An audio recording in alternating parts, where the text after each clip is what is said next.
Hey guys, welcome back to the Pauper metagame. I'm MSP, or Making Smart Plays, and today I wanted to bring you something a little bit different. Today I'm actually going to give you some gameplay footage, and I'm going to jump into the queue. I'm going to play this crazy Songs of the Damned, Gnaw to the Bone deck. So, Songs of the Damned is 1 black, add 1 black to your mana pool for each creature card in your graveyard, and Gnaw to the Bone says you gain 2 life for each creature card in your graveyard.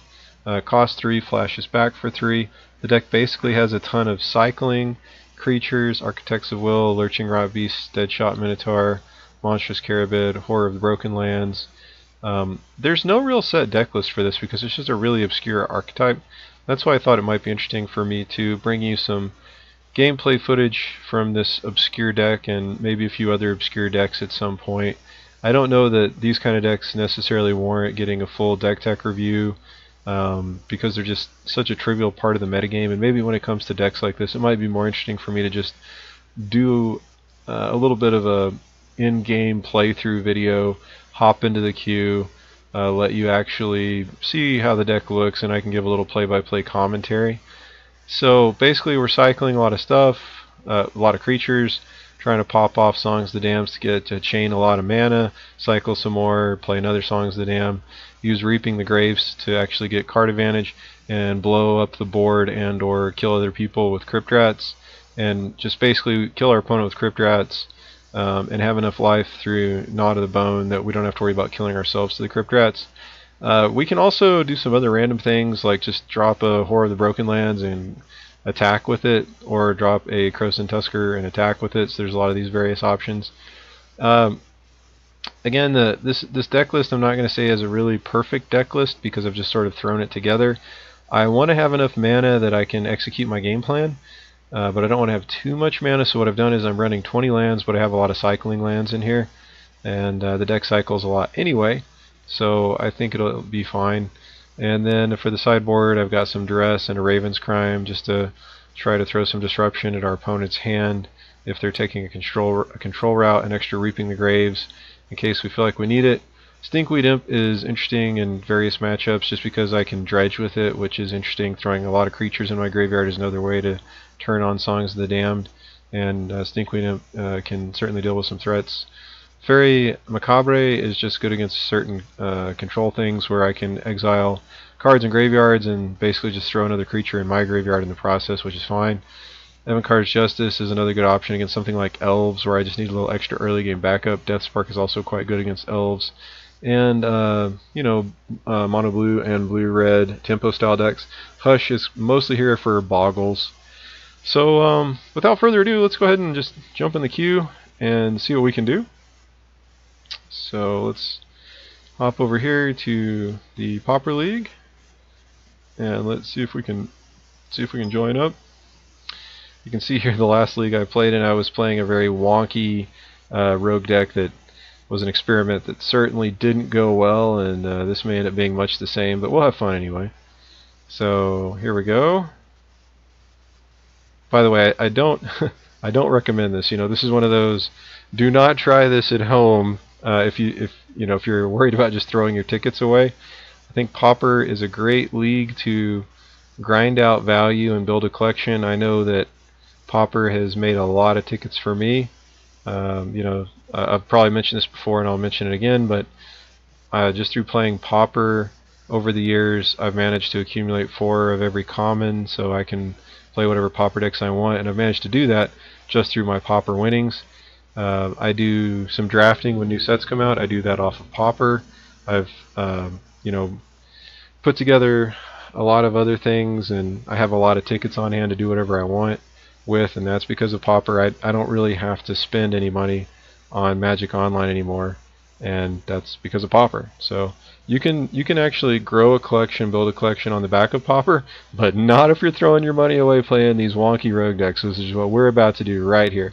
So we do want to play first after winning the roll. We have 1 red, which isn't really the best. We'd probably prefer like a green or a black, but we've got a couple of cards we can cycle, so we're going to keep this. I should probably have mentioned earlier, this Songs deck is very susceptible to graveyard hate. We actually have a reasonably decent matchup in game 1 against a lot of other decks. When we go to game 2 and game 3, though, if they bring in some graveyard hate, they tend to be able to just silver bullet us pretty well.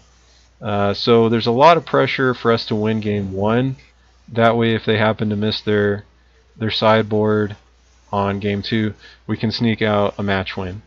So we really, really, really, really want to see if we can get this win here in game 1, because things tend to go downhill for us after that.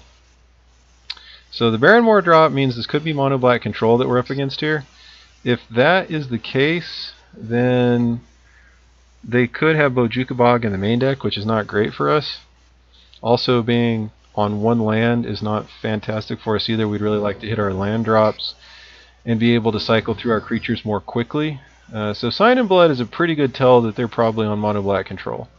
There's not a lot of other lists that run that. They look to be, they might, I don't know, they might also be having some mana issues themselves. I only say this because they opted to play Sign in Blood, even though they probably knew they were going to have to discard a card from having too many cards in hand. So we finally drew an extra land, but we're still going to need to hit a black mana at some point. If we hit another land drop next turn that's untapped, we can play our Krosan Tusker, which is pretty good. It means we're kind of still in this thing, or if we just draw a swamp. So this is really not great. We've basically run out of cycling options here. So we have to assess what we're going to discard, and under these circumstances, I think I'm just going to discard one of the cycling creatures, and we'll kind of go from here. Even though this seems kind of bad because we're not hitting our land drops as well as we'd like, and we're discarding because we can't hit land drops, and our opponent is now getting online and dropping creatures.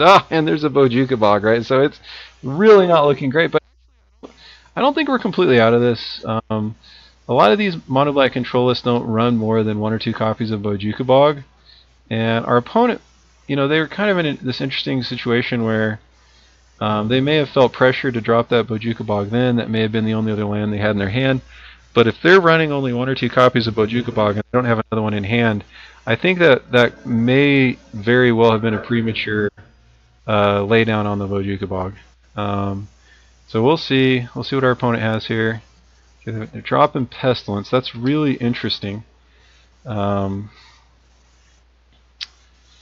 so we're definitely going to activate our Tusker here.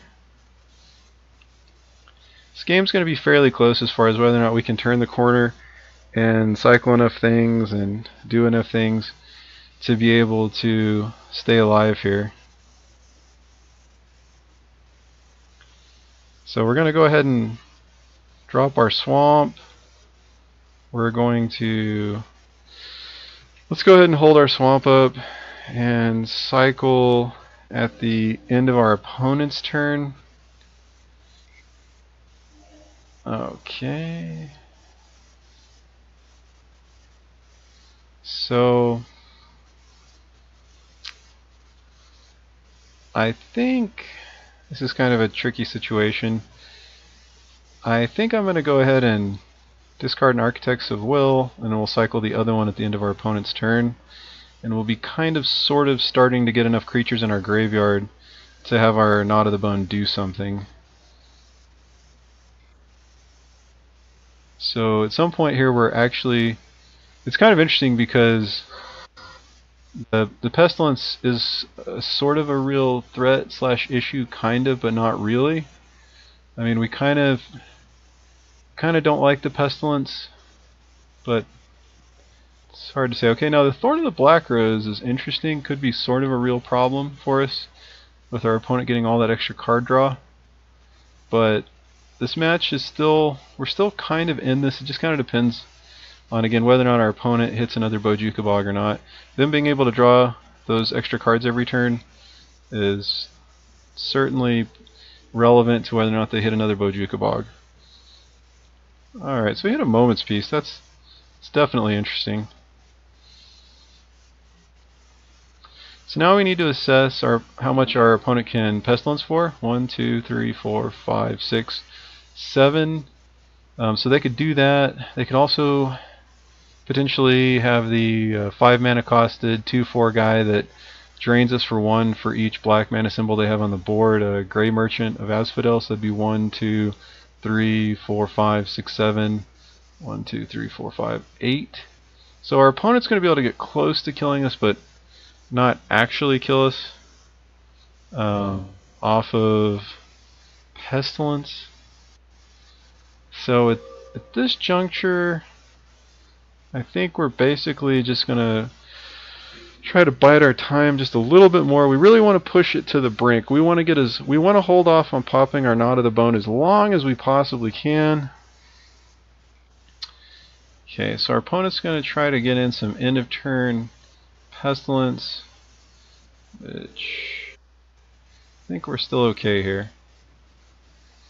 So opponent's going to attack. We're going to tap our Mountain and our Tranquil Thicket, and we're going to Moment's Peace. This leaves us open a green mana so that we can cycle our Tranquil Thicket, and if we hit another cycling card, which is possible, usually most of the cards cycle for black in our deck, some for red or green, but most for black, which we didn't hit anything there. So that's probably all we're going to do this turn. Next turn's certainly going to be interesting. So there's the Merchant. Let's see if we're dead. 1, 2, 3, 4, 5, 6, 7. Looks like we're barely not dead. We are barely still in this. So now our opponent's going to Pestilence us for 1. And let's see if they... Okay. Alright. Now the interesting thing is if our opponent had actually just sacrificed his Phyrexian Ragers and Pestilence us last turn for 2, he actually could have won the game, but he wasn't that aggressive. So then again, we might have changed up our play pattern if he got that aggressive. So it's hard to say on this stuff. Okay, so now we've got 3 creatures there. So let's see what we need here. I'm going to hold up a forest. Oh man. Alright, so let's see what we can do here. I'm going to go ahead and cycle the Krosan Tusker. Probably get a swamp or a forest. Yes. So let's think here for a moment. I think we'll get the forest actually. Right here. I don't know that it really matters one way or another at this point. So we get a Barrenmoor. Play our forest. And let's go ahead and pop one of our Songs of the Damned.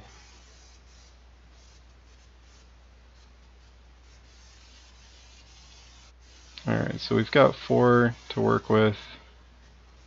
So, alright. Alright, so if we play a Crypt Rat, it's not really where we want to be. Let's cycle our Barrenmoor, see if we can hit anything interesting here. Okay, very good. So let's cycle the Lurching Rot Beast.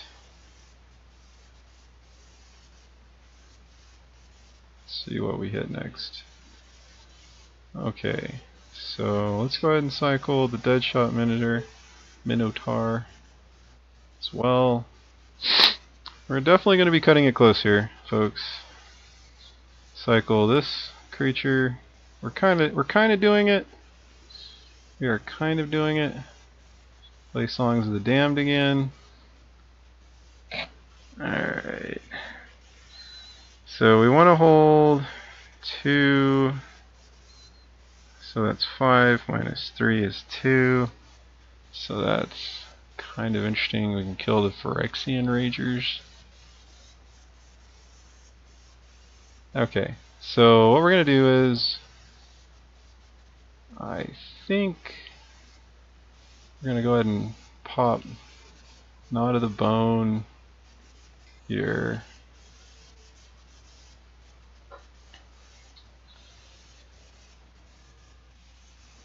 And so what's interesting is we could actually refill our hand with Reaping the Graves, or we can crank out a Crypt Rat and be able to crypt for a few points of damage and kill the Ragers. I think I'm gonna, let's see, 1, 2, 3, 4, 5, 6, 7, 8, 9, 10, 11, 12, 13, 14 points of damage. I think I'll just put the rat.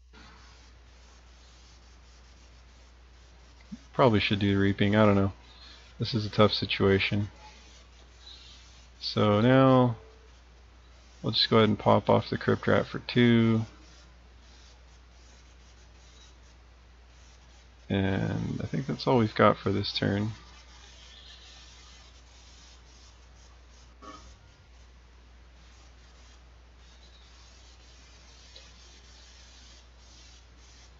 So now our opponent has to be sort of a little bit careful about how they play this, just because if they get too aggressive with their own Pestilence, it actually makes it easier for us to kill them. So we'll see how this goes. He's got another Gray Merchant. That's probably one of the best things he could have played there for sure. So again, we're gonna be like 1 life here at the end of all of this. Definitely cutting it close. And I don't know, we're still probably losing this game. It's very hard to come back. The Thorn of the Black Rose definitely helping him out quite a bit. So let's see what we hit here. Another Lurching Rot Beast. So let's go ahead and cycle that. Oh wow. So 1, 2, 3, 4, 5. So this actually means we can flash back our Gnaw to the Bone there, and then have our option. We'll probably, this is interesting, so we kind of want to be able to play Reaping the Graves here at some point in combination with another spell on the same turn. Ideally we'd want to play a couple of other spells on the same turn when we do that. And so let's see, 1, 2, 3, 4, 5, 6. We've got 7 mana right now. Opponent's attacking for a pretty good bit here. We're probably going to go ahead and pop off our Moments piece here. Let's see, yeah, that's probably what we're going to do. So just kind of do that here, and then we'll see where things go. So I mean, as you can see, it's kind of those funny things where it seems like we're about to die over and over, and we very well might still lose. But if we got lucky and hit the right combination of cards, I mean, another Songs of the Damned would be pretty ridiculous, because then we could Songs and basically wipe out their board with Crypt Rats, and then Reaping, maybe also be able to get the Reaping the Graves off or something like that, or just Songs and Gnaw to the Bone and Reaping the Graves. Wow, so another Gray Merchant. So triple Gray Merchant, that definitely hurts. So our opponent's keeping the pressure up here. So we've only got a couple of black sources. We can't effectively Crypt Rat right now. So we're just gonna, I don't think putting, so the interesting question is whether or not we just play Horror of the Broken Lands. We're not going to, because our opponent's probably holding a fistful of removal right now. So if we play this creature, it just dies anyway and then takes up all our mana and leaves us without a lot of other very good options. So let's see here, 1, 2, 3, 4, 5, 6. We might be playing it a little close, but we're going to also cycle this land away. We do need some more black sources, but so that wasn't really fantastic. We're going to go ahead and play Gnaw to the Bone now. It's a little risky because that, you know, leaves us more open to being hit by a Bojuka Bog. We don't really have a choice. We would definitely have to gnaw before the next combat phase anyway. So we're just kind of stuck with that play. So if we hit his Songs of the Damned, that would bail us out here. But otherwise, we're probably just in trouble. I don't know what else we can really do that's going to help us get out of trouble here. So we've gone through half our deck. We've drawn 2 Songs of the Damned so far, so hitting another one would be somewhat lucky, but not like crazy, insanely lucky. Okay, so another swamp. Swamp's interesting.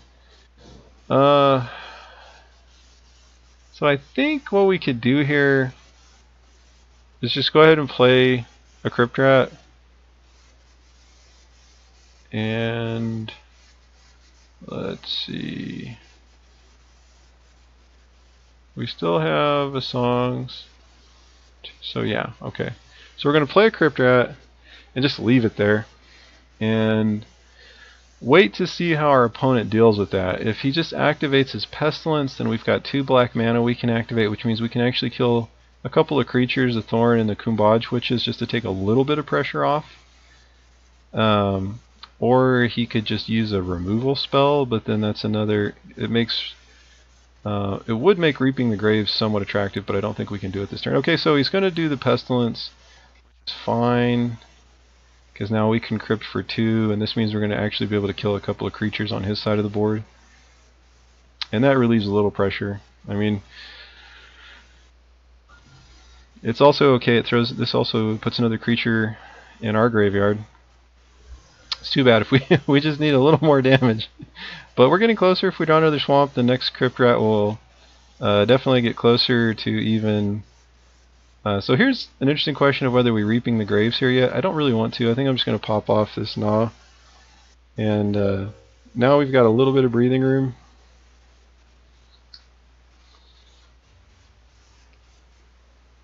So it's a pretty crazy game. And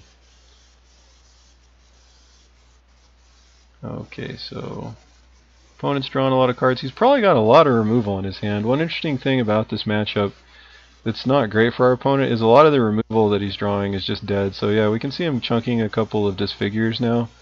Just discarding removal stuff now, as it's not really doing a whole lot for him. So this is pretty good. We're cycling, which is what we want to be doing. And we're cycling again. We prefer to be tapping our green or red mana to cycle, but we'll do what we have to do. So we're still just kind of hoping to hit a Songs. Okay, well, Knot of the Bone is interesting. We're going to hold this one because we don't have to play it right now. 1, 2, 3, 4, 5, 6, 7. So we've got 8 mana right now. Okay, so our opponent's going to Pestilence a little bit, which is fine. In some ways, our opponent's actually helping us if he, does 3 damage every turn to both of us. That's perfectly fine. It gets us closer to being able to just alpha with a Crypt Rat and win if we got lucky and hit a couple of Songs. So again, what I'm thinking about right now is just figuring out a way to get good value out of this Reaping the Graves. If our opponent were to actually play a bunch of spells on their turn, then that would be fabulous, because if I could Reaping, like if he's just, okay, so Chittering Rats is fine. We're just going to put our Crypt Rats back on top of our deck, which is fine. I actually wouldn't mind if he played a couple more spells here, but he's not going to. We're going to hold off on our Knot of the Bone for the time being, just because we might cycle a few more creatures and get a few more mileage out of it. Alright, so there's our Crypt Rat, just kind of there again. We're not going to do anything during our turn here. We're just going to wait and see what our opponent does during their turn. Again, we would like to be able to see our opponent play 2 spells and then us play Knot of the Bone and Reaping the Graves and get back 4 cycling creatures. Would be pretty good. We'll see. See if we can get our opponent to actually cast 2 spells in a single turn. That would be nice. Okay, so our opponent's even going to crypt his own Chittering Rats. That's That's actually quite nice. That's definitely what we want. So that's all good. It's kind of showing our opponent getting, I think, expressing a smidgen of frustration with the situation here. Probably feeling like they should have already been able to kill us, and we're just kind of tap dancing around death here. So here we go. We're taking some more damage. We're down to 15. We'd like to see our opponent drop a couple of spells here so that we can get some more storm counts for our Reaping the Graves. He's got a ton of mana, but again, you know what? Our opponent is sitting on basically a boatload of removal spells. There's a reasonable argument to be made for just popping the gnaw here. Just for mana efficiency, depending on what comes up next turn, and I'm going to have to do this sooner or later. I don't love it, but I am going to go ahead and activate this here, just to give me a little breathing room. And we'll see what we draw. If I draw a mana, I actually don't mind. I don't mind seeing our opponent again discarding removal. Pretty sure our opponent's sitting probably on fistfuls of removal right now. Okay, so this Moment's Peace is actually really nice because we've got 8 mana. That means now if our opponent will just play a single spell, we're not even going to get greedy. We just want our opponent to play a single spell, and that's going to allow us to flashback Gnaw to the Bone, cast Moment's Peace. If our opponent plays a single spell, then we can actually get some decent value with our Reaping the Graves by getting back 4 cycling creature cards basically, and then cycling them to draw 4 more cards. And now, you know, we'll be talking about getting down to around 16 or 17 cards left in our deck. We're going to be getting a little bit closer maybe to getting lucky, and not crazy lucky, but reasonably lucky, and pulling another Songs, and then doing mean things to our opponent with Crypt Rats. So now our opponent still using Pestilence is pretty nice for us, because if our opponent continues to aggressively Pestilence, it's actually going to give us a reasonable chance to just alpha them with the Crypt Rat. Okay, so now they're going to do some more Pestilence, which we're perfectly fine with that. We're not going to complain about that at all. Really, the main thing we're worried about right now is if our opponent were to draw another Bojuka Bog, because some of these lists run a couple of Bojuka Bogs. I mean, some of them only run 1 copy. So, and we didn't do our Moment's Peace here. We're kind of sandbagging a little bit, maybe unnecessarily. I just want to hold on to getting a little extra value out of the Reaping the Graves, because it's really the only major card drawing we have left. So just sandbagging a little bit more. So now an interesting question of whether we play the Baron more or we cycle it. I'm going to go ahead and get greedy and cycle it.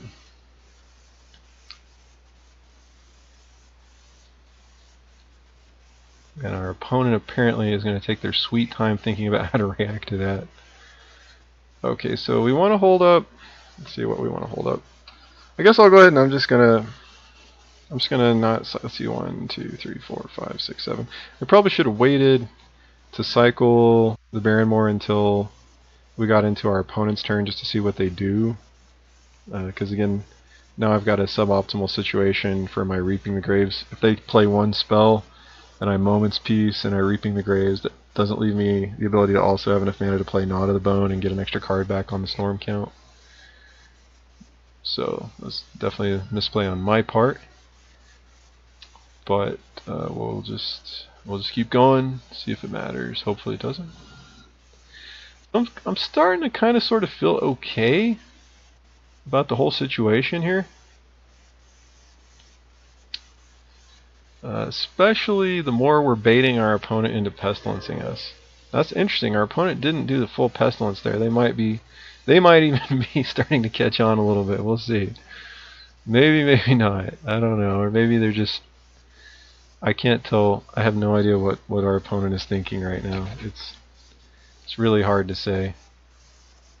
There's a Kumbaj Witch. They didn't Pestilence first. They could have Pestilenced for 3 before playing Kumbaj Witch, so by playing it, it signals to me that they're only going to Pestilence for 2, or they're not going to Pestilence at all. Neither of these things would surprise me.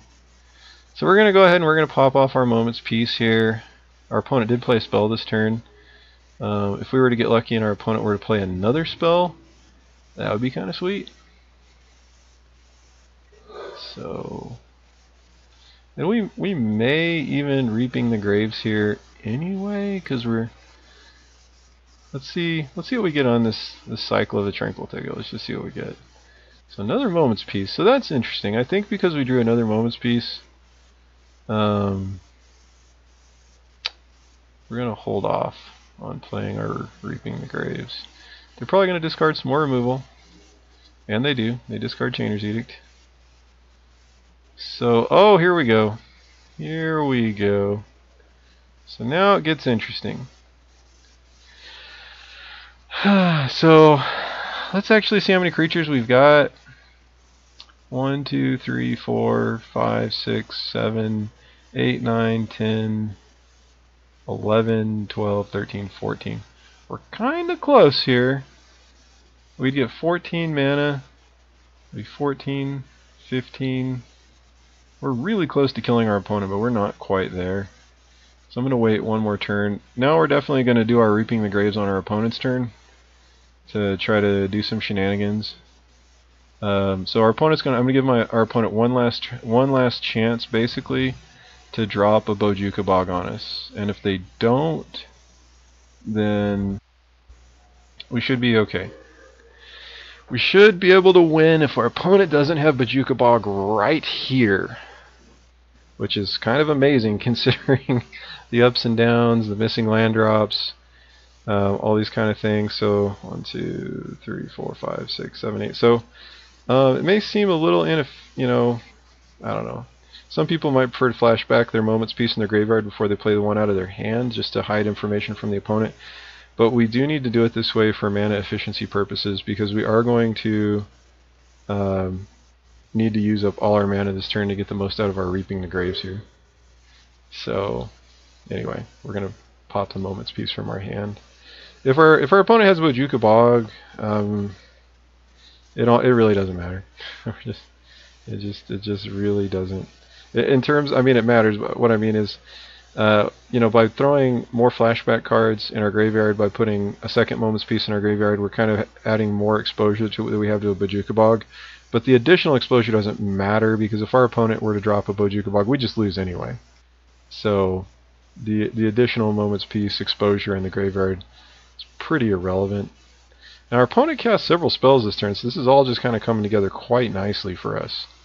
Quite nicely. So here we go. It is time for shenanigans. So first off, we're going to go ahead and pop our Knot of the Bone. Just like that. Next up, Reaping the Graves. And I want to get things that cycle off of non-black mana, if we can do that. So let's see. We'll get a monstrous Carabid. I'm trying to remember what I have. Oh, the Deadshot Minotaur is our best option here, probably. Okay, so Monstrous Carabid, Deadshot Minotaur. Let's get another Crypt Rat. The rest of these don't really matter.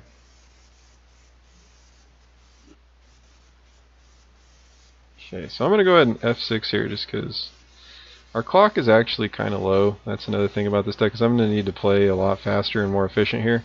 And wow, look at that. Our opponent is going to scoop. They must have known that the end was nigh. They could sense it. Our opponent knew exactly what was coming next. Okay, so now it's going to get a little tricky. Our opponent is probably going to have graveyard removal. Graveyard hate. It's going to be coming in. I mean, really the only question is whether or not I bring in the Duresses and the Raven's Crimes. But the thing is, the only thing we can hit is, if they've got Nihil Spellbomb or Relic, and they both cost 1. So as soon as they draw them, they're probably putting those on the board. And I really don't want to be playing Duress and Raven's Crime on our opponent, because we're just going to be hitting mostly removal spells that are dead anyway. So I think I'm just going to run this back, actually, without even doing any sideboarding. We're just going to run it back. We're not even going to board. We're just going to stick with executing our game plan.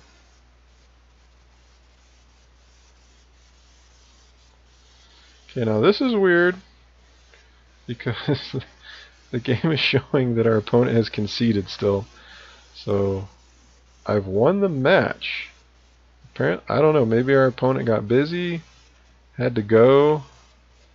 I'm not really sure what the situation is. That was just weird. Yeah, I don't know. That was kind of bizarre.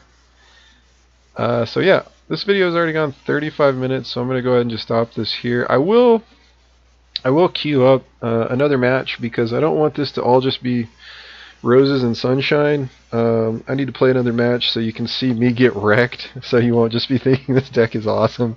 It's kind of wonky. It's not a major part of the metagame for a reason. Again, sideboard hate just wrecks us. So I'm going to stop this video, but I'll try to do another one. I'll play another match and record it at some point, you know, tomorrow or whenever, and I'll upload that one as well. And we'll just keep playing matches until someone destroys me, which probably won't take long. That's probably going to be next match, and then that way you'll have a good representative feel for how the deck's ups and downs can actually go. But anyway, that game gives you a reasonable sense of what the deck can do. So yeah,